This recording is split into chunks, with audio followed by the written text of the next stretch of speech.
안녕하세요. 저는 서울에 거주 중인 30대 여자입니다. 타향살이를 하면서 자기 전에는 꼭 유튜브 사연 채널을 틀어두고 스르륵 잠에 드는 게 습관이 되어버린 애청자이기도 하고요. 요즘은 거의 하루에 2편씩은 듣고 있습니다. 남녀노소 할 것 없이 많이 듣는 컨텐츠이다 보니 부모님이랑 공감대도 쉽게 형성이 되더라고요. 평소 듣기만 하던 곳에 사연을 보내게 되다니 내 이야기를 다른 사람들이 과연 들어줄지, 그리고 내가 쓴 글이 사연에 채택될지 두근거리는 마음으로 사연을 보내게 되었습니다. 여러분은 결혼하신 분들이 더 많으시려나요? 다들 행복하신가요? 어릴 적부터 저는 결혼은 동화 같고 사랑만 가득한 일이라고 생각했습니다. 마냥 행복할 것이라는 환상이 있었죠. 그런데 어른이 되고 제가 겪은 결혼은 상상해오던 것과는 너무 달랐습니다. 결혼 생활이라는 게 생각만큼 행복하진 않더군요. 특히 남의 편인 남편은 정말이지 제 인생의 크디 큰 오점이었습니다. 사연을 쓰게 된 이유도 다 그 남편놈 때문이죠. 지금부터 제가 제 편이라고 믿었던 그 인간, 정말 철저한 남의 편이었던 제 전남편에 대한 이야기를 해보겠습니다. 저는 1살 연상인 남편과 대전에서 학원 강사 일을 하며 만나게 되었어요. 같은 학원에서 일은 한 지는 2년여 정도 되었는데 얼굴이 부딪힐 일이 없었죠. 지역에서 꽤 큰 학원이기도 했고 저는 고3 학생들 담당, 남편은 중등교과 담당이었거든요. 그러다 편성이 새로 되면서 남편이 고3 학생 라인으로 오게 되었고 그제야 서로 안면을 트게 되었습니다. 저는 수학, 남편은 국어 과목이었고 같은 또래여서 친하게 지냈죠. 그 나이대의 학생들 짓궂기도 하잖아요. 학원에서 저와 남편은 학생들의 가십거리였습니다. 쌤, 국어쌤이랑 어제 같이 저녁 먹었죠? 우, 사내연애, 우우. 아이들에게는 저희 두 사람의 스캔들이 아주 큰 이슈이자 입시 생활의 즐거움이었던 것 같아요. 참 이게 분위기에 사람이 넘어가는 건지 여론몰이에 넘어간 건지 남편과 저는 학생들의 말처럼 점점 이성으로서의 감정이 생겼고 실제 연인 사이로 발전하게 되었죠. 그렇게 떠밀려 하게 된 연애는 자그마치 3년의 장기 연애로 이어졌고 자연스레 결혼을 하게 되었습니다. 부부가 같은 직장을 다니거나 같이 가게를 하면 많이들 싸운다고 하잖아요. 그런데 오히려 저는 너무 좋더라고요. 저희 두 사람 다 학원 일을 하다 보니 일반 직장인분들과는 패턴이 좀 달랐죠. 남들이 출근하는 시간에는 쉬고 있고 남들이 퇴근하는 시간부터 일을 하는 그런 패턴이었죠. 남편을 만나기 전에 다른 직업을 가진 사람들을 만났을 때는 패턴이 맞지 않아 많이 다투기도 했었거든요. 어쨌든 저희는 너무 잘 지냈습니다. 퇴근 후에는 서로 학생들 반응이나 강의 평가에 대해 얘기를 나누기도 하고 함께 출퇴근도 하고 말이죠. 소연아, 이거 먹고 수업 가. 짠, 소연이 네가 먹고 싶어 했던 거 사왔지. 소연아, 우리 내일은 소연이 가고 싶어 했던 카페 갈까? 남편은 참 다정다감했고 세심하게 저를 챙겨주었습니다. 꼭 아빠처럼 말이에요. 당신한테서 아빠 냄새나. 에? 아빠 냄새? 뭐지? 아저씨 같다는 거야? 너무하네. 그게 아니라 정말로 당신 이렇게 안고 있으면 너무 포근해서 좋다고. 저는 친정아버지를 일찍 여의었던 터라 남편의 그런 챙김이 싫지만은 않았습니다. 저를 안아주는 남편의 품은 정말 포근했거든요. 친정엄마도 제가 안정감 있게 살아가는 걸 보시면서 참 마음이 놓인다고 하셨습니다. 그렇게 마냥 행복한 일들만 이어질 거라고 너무 당연하게 생각한 탓이었을까요? 이제는 좀 적당히 행복해하라며 하늘은 저에게 하나의 시련을 주었습니다. 친정 쪽으로 유방질환 유전이 있어서 저는 정기적으로 검사를 해왔습니다. 여자는 특히 엄마 병력을 잘 담는다고 하잖아요. 그래서 20대부터 꾸준히 신경을 써오고 있었죠.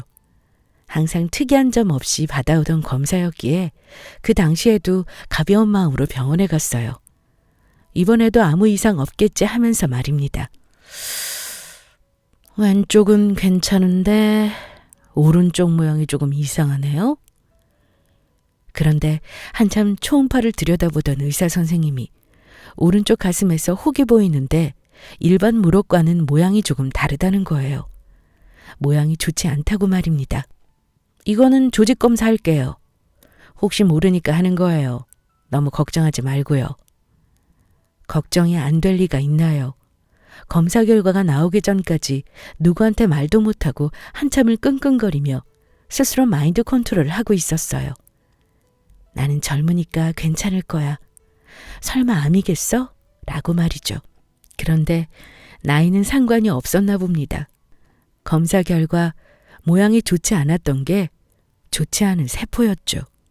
그래도 운이 좋았어요. 정말 극초기에 발견되어서 항암 치료 없이 수술로 제거해내기만 하면 되었죠.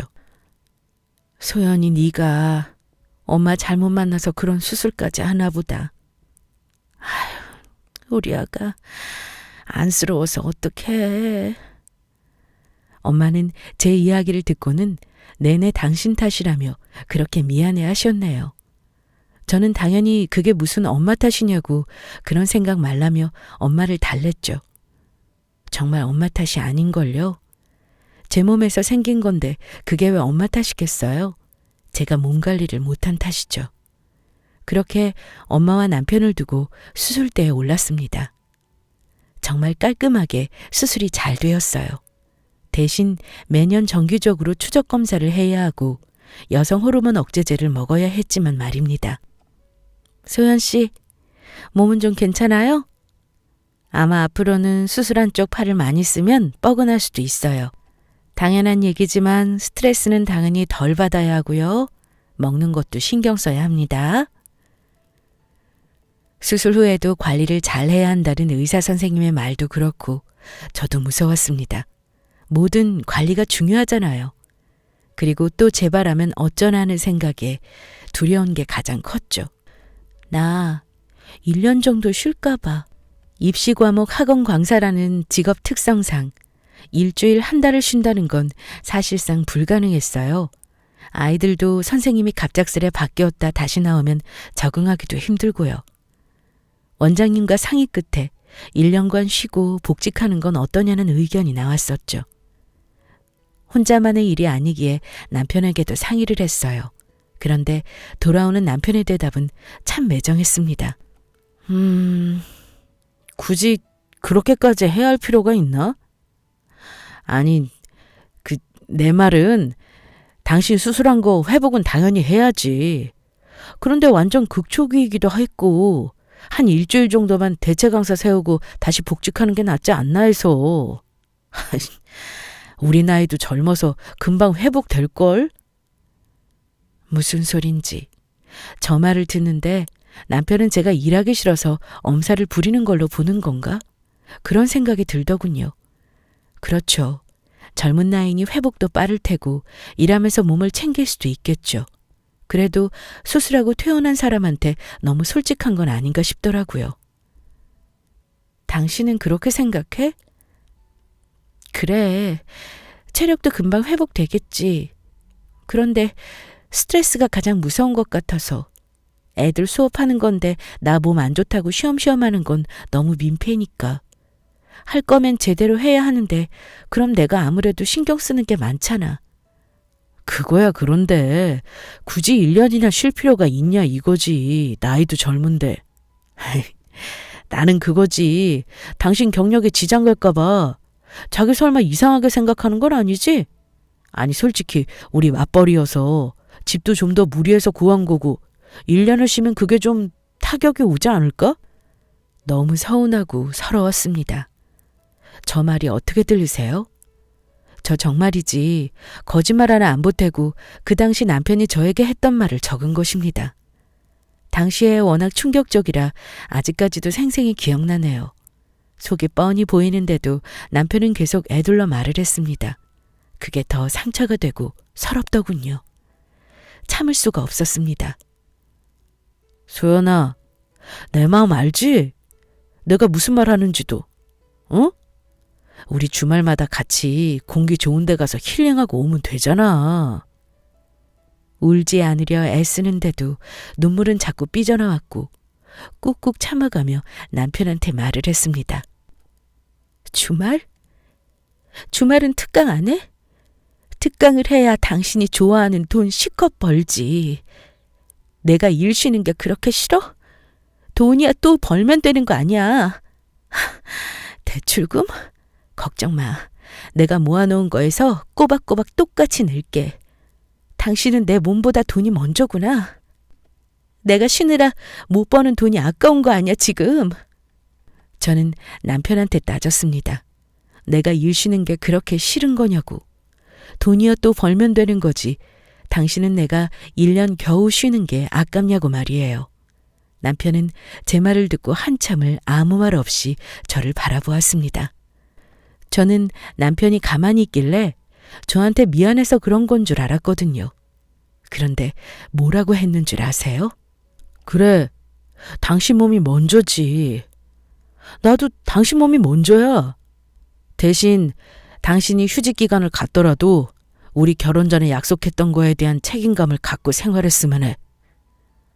결국 적에 걸렸던 거죠. 결혼 전에 남편의 제안으로 결혼생활 원칙을 정한 게 있었습니다.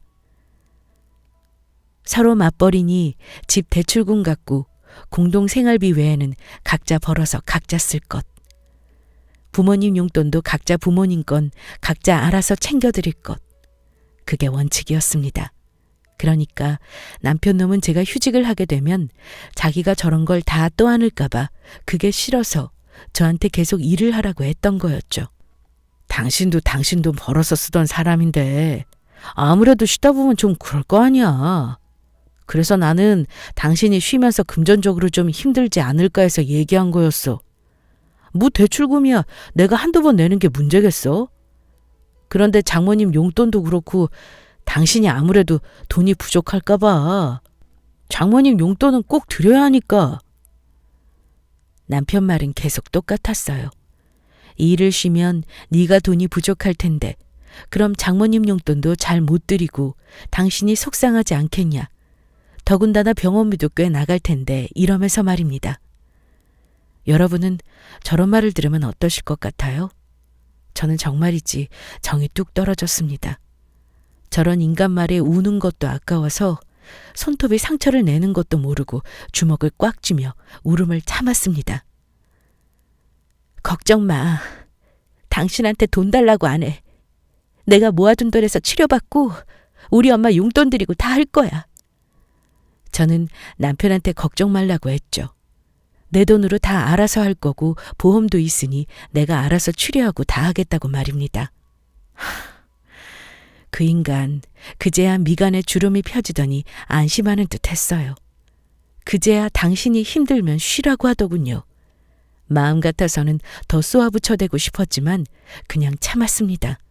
더 얘기했다가는 병이 재발할 것 같았죠. 나 다녀올게. 폭풍 같았던 그날의 다툼이 지나고 얼마 안 있어 다시 평범한 일상이었어요. 남편은 같은 시간에 출퇴근을 했고 돈 문제 빼고는 저한테도 똑같이 대했습니다. 다만 다른 게 있다면 저는 남편한테 상처받은 상태였다는 것과 저는 쉬고 있다는 것, 그 두 가지였죠. 그래도 그 당시에는 남편이라고 저를 챙겨주고 다정하게 대하는 남편 놈이 나름 힘이 되었죠. 사실 많이 의지를 했습니다. 멍청하게도 말이에요.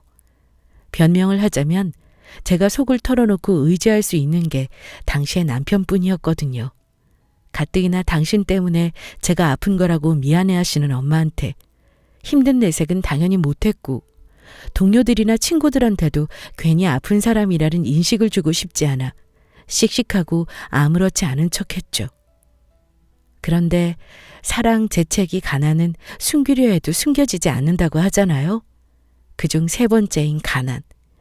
뭐 가난이라는 단어를 감히 쓸 수 없는 상황이긴 하지만 저는 점차 금전적으로 쪼들리기 시작했어요. 그게 당연히 얼굴에도 티가 났겠죠? 소연아, 무슨 일 있어? 요즘 왜 그래? 아니, 저기 지연아, 너 혹시 돈 좀 빌려줄 수 있어? 돈? 갑자기? 너 무슨 일 있어? 일 없다니까. 그냥 엄마 생활비. 다행히 저희 집 상황을 잘 알던 친구였고 친구는 선뜻 돈을 내주었습니다. 갚을 필요 없으니 얼른 보내드리라고 말이죠. 저는 저한테 돈을 잘 안 씁니다. 굳이 쓸 필요가 없다고 생각하거든요. 옷 한 벌을 살 때도 한 달은 생각하고 사는 편입니다. 그런데 딱 하나 제가 정말 필요하다고 생각하는 곳이 있어요. 바로 저희 친정엄마한테 드리는 생활비였습니다. 저희 친정은 많이 힘들었습니다.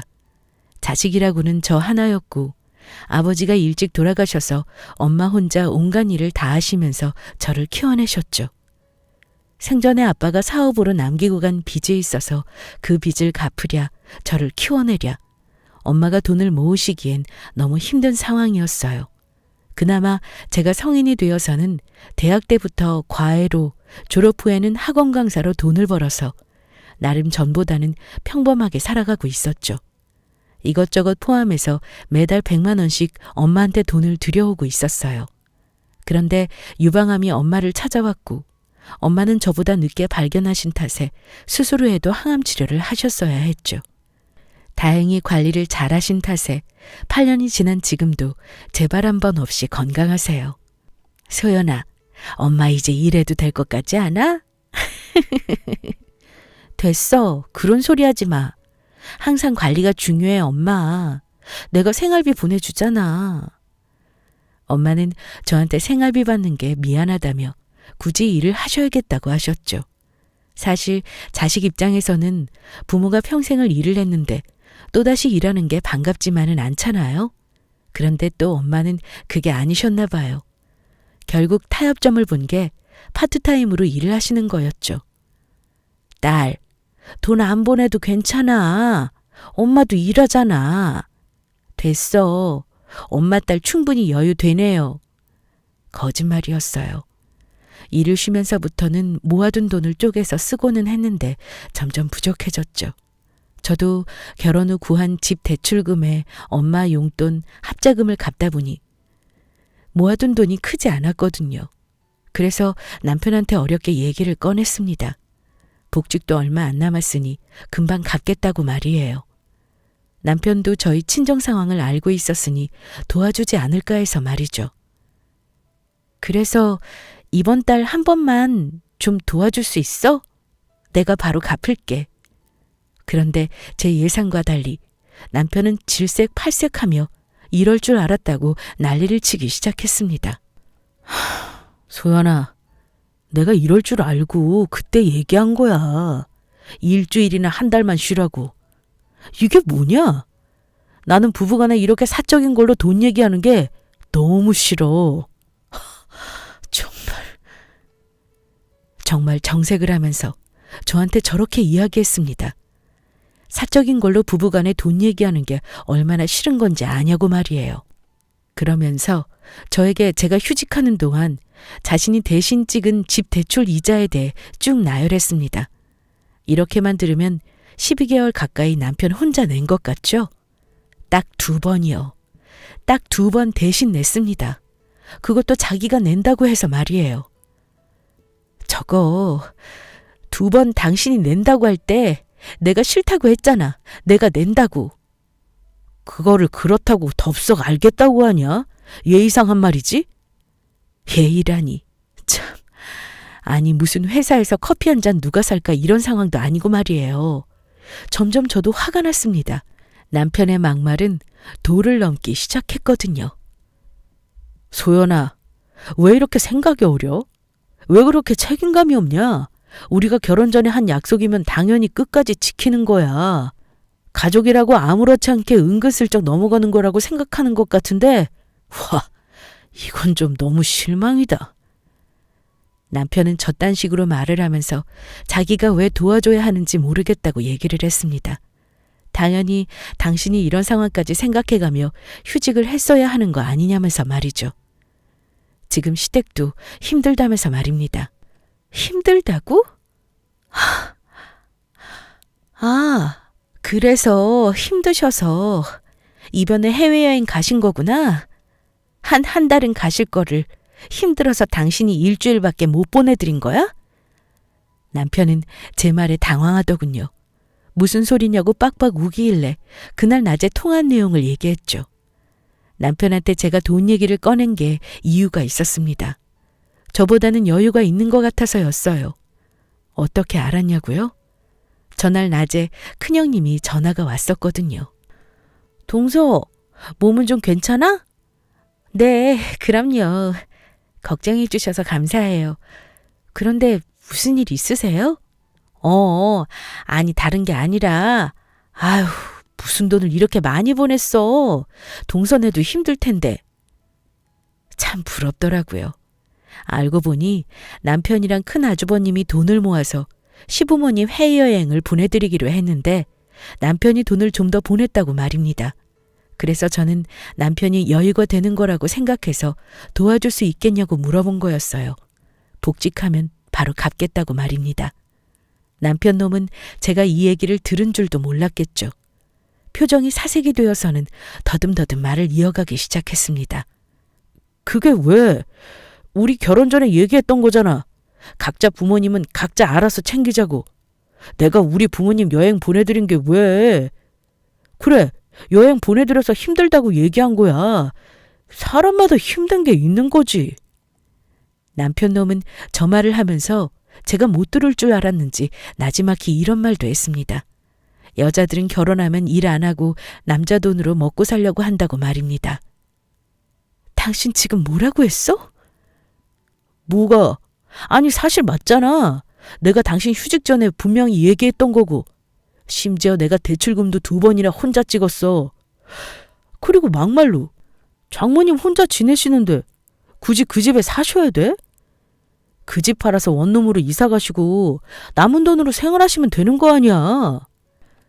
저희 엄마가 사시는 집이 대궐같이 큰 집이면 제가 진작에 팔았겠죠. 방 2개짜리 빌라에 사세요. 혼자 사시던 둘이 사시던 몇 명이 살던 나이든 부모님 혼자 지내시는데 원룸에 모셔놓는 거 그거 당신은 할 수 있냐고 제가 따지니 아무 말도 못하더군요. 그러면서 한다는 말이 참 유치했어요. 자기는 부모님이 2분이 사시는데 어떻게 원룸에 사시게 하냐고 말입니다. 정말 이런 놈이랑 내가 왜 결혼을 한 건지 나중에 가서는 저 자신한테 너무 화가 나더군요. 그래, 당신이 무슨 생각인지 충분히 알아들었어.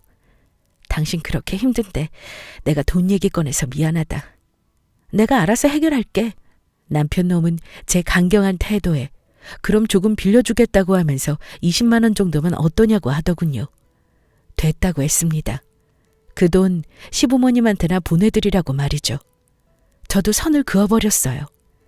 얘기하다 보니 생각난 건데 그 인간이 얼마나 최악이었는지 아세요? 다행인 게 남편 놈과는 달리 시부모님은 좋은 분들이었어요. 한 번은 시어머님이 전화를 하셨죠. 남편 통해서 제가 좋아하는 잡채랑 갈비해서 보냈으니 잘 챙겨 먹으라고 말입니다. 그런데 차가 들어왔다는 안내 음성이 나온 지 한참이 지났는데 남편이 올라오질 않는 거예요. 전화도 안 받고 말이죠. 무슨 일이 있는 건가 싶어 주차장으로 내려갔습니다. 남편 차에 등이 켜져 있었어요. 멀리서 보니 남편이 꼼지락꼼지락 뭘 하고 있는 것 같았죠. 가까이서 다가가서 보니 정말 헛웃음이 나왔습니다. 그 인간 뭐 하고 있었는 줄 아세요? 음식을 처먹고 있었습니다. 시어머님이 저 먹으라고 챙겨주셨던 그 음식을 말이에요. 사람이 온지도 모르고 잘도 처먹고 있더군요. 한참을 바라보다 창문을 두드리니 귀신을 본 사람 마냥 화들짝 놀라서는 얼른 차 안에 실내등을 끄고는 후다다닥 내리는데 정이 뚝 떨어지는 모습이었죠. 손으로 퍼먹은 건지 손에는 기름이 반들반들하고 입에도 양념이 잔뜩 묻은 꼴이었습니다. 하, 봤어? 미안. 내가 배고파서 먼저 좀 먹었어. 와, 진짜 맛있다. 자기도 먹어봐. 하면서 그릇을 내미는데 거짓말 하나 안 하고 갈비가 한 3조각 남아있나요? 잡채는 2젓가락이면 사라질 만큼 남아있었네요. 그 당시에는 너무 추한 거 아니냐고 타박하는 정도로 끝났던 것 같은데 저때 제가 왜 헤어지지 않았나 몰라요. 하나를 보면 열을 하는데 말입니다. 무튼 친정엄마 용돈 문제로 남편과 다툰 그날 이후부터 저도 선을 딱 그어버렸어요. 네가 그렇게 좋아하는 반반을 제대로 보여주겠다는 마음으로 말이죠. 유치하지만 어쩌겠어요. 저도 똑같이 되갚아주고 싶은걸요. 그 다음 날부터 빨래도 제 것만 하고 설거지도 제가 먹은 그릇만, 반찬도 제가 먹을 것만 해서 제 이름 적어놨습니다. 남편 놈도 자존심이 있는지 꾹 참고 지도 지 것만 알아서 하더군요. 그러다 자기가 속옷을 못 빨았는지 저한테 자기 거 속옷 빨래 해둔 거 없냐고 물었어요. 당신 거는 당신이 해야지. 그걸 왜 나한테 물어봐? 야, 너 진짜 너무한 거 아니냐? 집에 있으면서 그거 하나 못 해줘? 진짜 해도 너무한다. 집에 있는 게 왜? 내가 집에 있으면서 당신한테 뭐 해달라고 한 적 있어? 그리고 우리 대출금 갚으려고 같이 사는 거 아니야? 나는 당신이 그런 건 줄 알았지. 저는 네가 반반하자 한 것 아니냐. 그럼 네가 알아서 해라를 시전했습니다. 그랬더니 진짜 치사하다느니 어이가 없다느니 난리를 치더군요. 저는 철저히 무시했습니다. 제 입만 아프잖아요. 자기 혼자 난리를 치더니 지쳤는지 그만하라고 미안하다고 했죠. 저는 그 사과를 거절했어요. 아니야, 미안해하지 마. 나도 당신처럼 생각하고 행동하니까 너무 좋다. 앞으로도 계속 이렇게 하자. 라고 말입니다. 그 뒤로 계속 냉전이었어요. 저도 복직 전에 내 살 길 내가 찾아야겠다 생각이 들었죠. 그러다 제 강의 영상을 유튜브에 올리기로 마음을 먹었습니다. 강의하는 거야 집에서 하면 되니 방법은 간단했거든요. 남편 놈은 제가 유튜브를 찍을 때면 기웃거리며 그거 한다고 되겠냐고, 인기 많은 영상들은 다 광고 쓰고 하는 거라며 자기가 돈 좀 빌려줄까 이러며 추근덕거렸어요. 저는 됐다고 했습니다. 야, 너 계속 그렇게 꽁에 있을 거야? 나 화난 거 아니야. 그냥 내 일은 내가 알아서 한다는 건데 왜 욱하고 난리야. 참 구질구질하다. 그냥 파트타임으로 수업을 나가던가. 난 분명히 얘기했다. 괜히 시간 낭비하지 마. 남편은 제가 유튜브 하는 거를 무시했어요. 분명 하다가 말 거라고 말이죠. 저는 그럴수록 더 이를 악물고 좋은 강의를 만들어내는데 매진했습니다. 그게 빛을 발하기 시작했죠. 어느 순간부터 조회수가 올라가더니 어느새 꽤 많은 구독자가 생겨났습니다. 그러던 어느 날 강남에 있는 대형 입시학원에서 러브콜이 왔어요. 다만 강남학원으로 가게 되면 남편과 주말 부부를 해야 했습니다. 저는 남편한테 몸도 나아졌고 하니 가서 일을 하겠다고 했어요. 남편은 처음에는 만류하다 제 급여에 관련된 내용을 듣더니 그럼 가라고 했죠. 돈에 미친 인간인 걸 제가 잠시 잊고 있었던 거예요. 그렇게 저희는 주말 부부가 되었습니다. 몸이 멀어지면 마음이 멀어진다고들 하는데 저희 부부는 반대였어요. 오히려 서로 떨어져 있으니 더 애틋해지고 서로를 격려하는 대화도 더 많이 하게 되었죠. 주말에 볼 때면 꼭 연애 시절로 돌아간 것처럼 사이가 좋았습니다. 여보, 나 이번 주말에는 특강이 있어서 못 갈 것 같아. 미안해. 그래? 아쉽다. 일주일에 겨우 2번 보는 건데. 어쩔 수 없지. 밥 잘 챙겨 먹고 다음 주에는 꼭 보자. 시간이 갈수록 제 강의에 대한 평이 좋게 소문이 났고 저는 주말에까지 특강을 할 만큼 많은 수업을 하게 되었어요. 남편과는 2주에 1번 볼 정도로 바빠졌습니다. 대신 돈을 많이 벌게 되었어요. 1년여 정도 지났는데 말도 안 될 만큼 통장에 돈이 쌓여갔고 친정엄마한테도 원 없이 해드릴 수 있었죠. 친정엄마 집도 사드릴 수 있었어요. 엄마가 작은 카페를 하고 싶다고 하시길래 그것도 해드렸습니다. 돈을 버니 친정엄마한테 이것저것 해드릴 수 있고 너무 행복했어요. 고향에서 벌던 돈이랑은 아무래도 금액 차이가 많이 났죠. 이 정도라면 얼마든지 엄마한테 도움을 드릴 수 있겠다는 생각에 행복했습니다. 그런데 마음 한켠으로는 남편이 걸렸어요. 나 때문에 원치 않은 독거 생활을 하고 있으니 말입니다. 남편한테 미안한 마음이 들어 그 주 금요일에 서프라이즈를 해줄 작정으로 대전집으로 내려갔어요. 여보, 나 이번 주도 특강 때문에 못 내려갈 것 같아. 아휴, 이번 주도? 당신 보고 싶은데 너무 아쉽다. 미안해. 다음 주엔 꼭 갈게. 그래, 알았어. 보고 싶다. 밥 잘 먹고.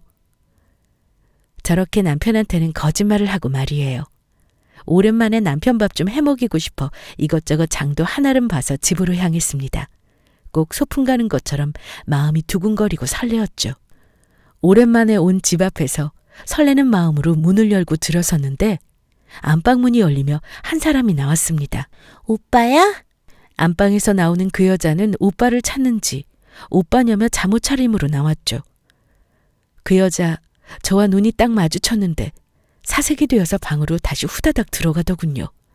저는 순간 사태 파악이 되질 않아 한 1분 정도는 멍하니 현관에 서 있었던 것 같네요. 정신이 드는 순간 장바구니를 내던지고 안방으로 성큼성큼 걸어갔습니다.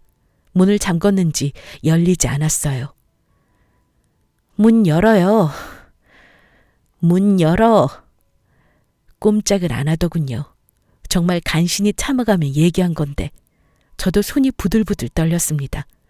망치를 꺼내와 안방 문고리를 내리쳤어요. 얼마 가지 않아 문고리는 나가 떨어졌죠. 안방을 들어서니 그 여자는 보이지 않았어요. 그때 옷장 쪽에서 소곤거리는 소리가 들렸습니다. 오빠, 언제 와? 빨리 와. 아니, 그게 아니라.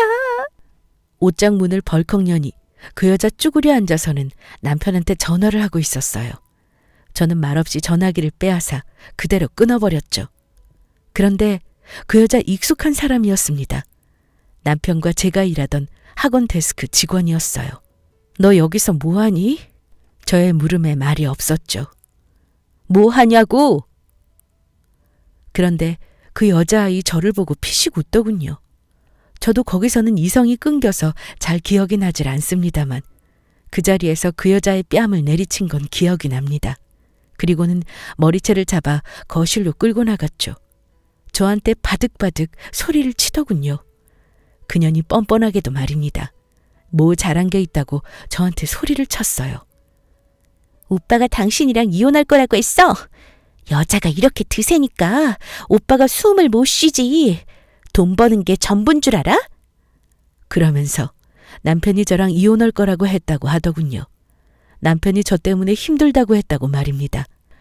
제가 내려오기 어렵다고 전화한 주말이면 저한테는 그렇게 아쉽다고 해놓고는 집으로 그 여자애랑 계속 같이 있었다며 평일 내내 자기가 이 집에 들어와서 지내는 거 몰랐냐고 말이죠. 참 주둥이를 잘도 나불거리길래 다시 한번 얘기해보라며 핸드폰 녹음 기능을 켜서는 그 여자한테 갖다 댔어요. 그랬더니 미친년 마냥 소리 지르며 다시 그대로 얘기했죠. 남편이랑 평일 내내 같이 지냈고 남편이 저랑 이혼할 거라고 했다고 말입니다. 얘기 다 했니? 그래, 다 했다. 진짜 웃기지도 않아. 뭐 이렇게 갑자기 찾아오면 오빠가 좋아한대? 당신 오는 거 너무 귀찮고 싫대. 돈 좀 번다고 유세 떠는 거 비위 맞추기도 귀찮다고. 실실 웃으며 비아냥거리는데 너무 화가 나서 뺨을 수도 없이 내리쳤어요. 그 여자애도 지지 않고 제 머리채며 오시며 잡아뜯었죠. 그때 남편놈이 룰루랄라 들어오더군요. 그년이랑 같이 마시려 했는지 커피를 사서는 말입니다. 남편은 저를 보고 얼었어요. 지금도 그 표정이 잊혀지지가 않는 게 저를 한 번 보고 그 여자를 한 번 보더니 얼굴이 붉어졌어요. 그리고는 저벅저벅 걸어와 제 뺨을 내리쳤습니다. 너 미쳤어?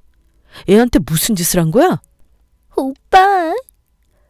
상간녀는 남편한테 달려가서 엉엉 울고 있었고 저는 바닥에 나자빠져서는 쓰러져 있었죠. 남편은 제가 아닌 그 상간녀를 품에 안고 말입니다. 그리고서는 저에게 계속 소리쳤어요. 뭐하는 짓이냐고 말이죠. 어떻게 사람을 이 지경으로 만들어? 미친 거 아니야? 유영아, 괜찮아? 봐봐. 아유, 이게 뭐야? 아까 전화한 게 저 사람 때문이야? 아주 애지중지 난리가 났더군요. 바닥에 쓰러져 있는 제 자신의 모습이 너무 비참했습니다. 눈물이 나는 것도 너무 짜증이 났고요. 잘들 논다, 잘들 놀아. 너 나 없는 동안 이러고 살았어? 어린 년이랑 놀아나면서? 미리 말을 하지. 주말에 나 올 때마다 저거 보고 싶어서 어떻게 참았어? 얘기를 해봐. 그래. 그럼 눈치 좀 채지 그랬어. 너같이 바락바락 떠돌아다니는 여자랑 살다가 유영이 만나니까 아주 살겠더라. 유영이 애는 내 말에 귀 기울여주고 사근사근 잘 웃어주더라. 너도 좀 반성해야 하는 거 아니냐? 배신감에 부들부들 치가 떨렸습니다. 정말 비참했던 게 뭔 줄 아세요? 남편이 그런 말 하는 것보다 상간녀 앞에서 그런 취급을 당한다는 게 정말 비참했습니다. 반성? 진짜 할 말 없다. 이혼하자. 네가 바라는 거지? 내가 미안하네. 여우 같지를 못해서. 내가 참 미안하다. 그래, 둘이 잘 살아. 이혼하자. 선유영, 너 지금 네가 하는 선택이 앞으로 네 인생을 어떻게 바꿀지 오늘 이 순간을 절대 잊지 마. 알았지? 더는 얘기를 하고 싶지도 않았고 신랑 일을 하고 싶지도 않았어요. 너 나 때렸지? 나도 너 한 대만 때리자. 남편한테 다가가 있는 힘껏 남편 뺨을 내리치고 집을 나왔어요. 그날 마지막으로 저의 결혼 생활도 끝이 났죠. 상간녀가 자기 입으로 술술 분 녹음 내용 덕에 위자료도 받았어요. 제 귀책 사유가 없어서 재산 분할도 없고 깔끔하게 이혼을 했습니다. 서울에 집을 구했어요. 자가는 아니지만 전세를 구했죠. 친정어머니와 같이 살 집으로 말이에요. 엄마가 운영하실 가게도 기존에 고향에서 하던 것보다는 작았지만 새로 이사한 집 근처로 자그마하게 구해드렸습니다. 저는 오히려 결혼을 하면 안 되는 사람이었나 봐요. 얼마나 행복한지 몰라요. 엄마한테 사주고 싶은 거 사드리고 나 하고 싶은 대로 하고 말이죠. 말 그대로 화려한 싱글입니다. 아, 제가 또 한 건을 했는데요. SNS에도 카톡처럼 알 수 있는 친구나 생일인 친구가 뜨잖아요. 거기에 그 상간녀가 3일 뒤에 생일이라고 뜨는 거 있죠? 그걸 또 제가 발견한 거고요. 예전에 상간녀 생일에 생일 선물을 준 한 아내분 글을 읽은 게 기억이 나서 저도 똑같이 해줬습니다. 돈 벌어서 어디다 쓰겠어요? 베푸는 삶이 아름다운 삶 아닌가요? 상간녀에게 선물을 해줬습니다. 상간녀와 남편이 지내는 아파트 전체 각 세대마다 전단지를 부착했습니다. 비위도 좋은 상간녀와 남편은 저랑 살던 그 집에 그대로 살고 있었거든요. 전단지 내용은 아래 글 그대로 적어서 말입니다. 1207호에 살고 있는 내 남편을 분리수거해준 상간녀 선유영, 너무 고맙다. 너희 부모님께서 남의 남편이랑 바람피라고 너를 낳아주신 건 아닐 테지만 너는 나에게 고마운 사람이야. 내 인생의 쓰레기를 가져가 줬으니까 말이야. 고마워. 생일 축하해. 친절한 알바분이 각 호수 현관에 부착한 사진을 인증샷으로 보내주셨죠. 정말 10년 묵은 채증이 쑥 내려가는 것 같았어요. 그 두 년놈이 일하는 학원에도 부착하고 싶었지만 원장님 체면을 생각해서 겨우 참았습니다. 그리고 상간녀 학교에도 전단지를 돌렸습니다. 그 아이 지금쯤 대학교 졸업반이라 학교에서 모르는 사람이 없을 테니 말이죠. 가까이서 그 인간들 표정을 봤어야 하는데 그걸 보지 못해서 너무너무 아쉬울 따름입니다. 그날 저녁 전화가 불나게 울렸어요. 저장되어 있진 않았지만 누군지 단번에 알 수 있었죠. 제 남편 말입니다. 제가 잘못한 건 없으니 전화를 피할 이유도 없지 않겠어요? 전화를 받았습니다. 여보세요? 남편은 제가 전화를 받자마자 온갖 욕을 하며 소리를 질러댔습니다. 상간녀는 옆에서 울고 있는 건지 울음소리가 들리더라고요. 네가 그런 거지? 너 미쳤어? 사람이 구질구질하게 왜 이래? 나 너 고소할 거야. 이보세요. 어디서 쌍스럽게 육지거리를 하시는 거예요? 당신이랑 나랑 무슨 사이라고. 그리고 내가 했다는 증거 있습니까? 그럼 찾아서 고소하세요. 저는 수업 들어가야 해서요. 이만 끊을게요. 저는 전화를 끊었어요. 전 남편 놈은 분이 안 풀렸는지 문자를 계속 보내오더군요. 읽지도 않고 삭제했습니다. 증거가 있을 리가요. 자기가 그 알바생을 본 것도 아니고 연락처를 아는 것도 아니고 어떻게 알겠습니까? 그리고 그 인간 간이 콩만한 사람이라 괜히 들쑤시지도 못할 사람이거든요. 들쑤셔봤자 지네들 일만 다시 드러나는 꼴이니 말입니다. 어쨌든 이야기의 마무리로 제가 한 통쾌한 복수를 함께 나누고 싶어 추가로 글을 적었네요. 글을 쓰다 보니 시간이 꽤 지난 거 있죠? 이제는 글을 그만 쓰겠습니다. 하루빨리 제 사연이 유튜브에 업로드 되길 바라며 열심히 듣고 있을게요. 두서없는 이야기였을 텐데 끝까지 들어주셔서 감사해요. 모두들 항상 행복하시고요. 건강하세요.